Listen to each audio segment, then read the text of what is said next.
Hey everyone, welcome back to our channel TechQuest. I'm back with a new video. In this video, I'll be showing you the steps on how to change your Supercell ID email on Clash of Clans. So I'm going to be showing you step-by-step procedure. Make sure to watch this video till the end and follow the instructions as guided.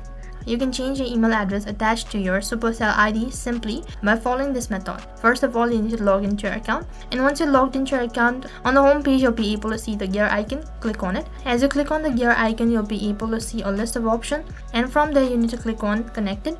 First of all, you need to go to your settings menu in the game, and once you do that, next interface you need to click on connected. As soon as you click on connected, you'll be able to see this kind of interface, and from there you need to click on the gear icon. And once you click on the gear icon, you'll be able to see your information, and you'll be able to see your email address associated with your Supercell ID. In order to change it, just click on change email right in the corner, and you can add a new email address. And that is how you can change your email address on Supercell ID. That is all for this video. I hope the video was helpful. Make sure to like, share and subscribe to our channel. Thank you for watching.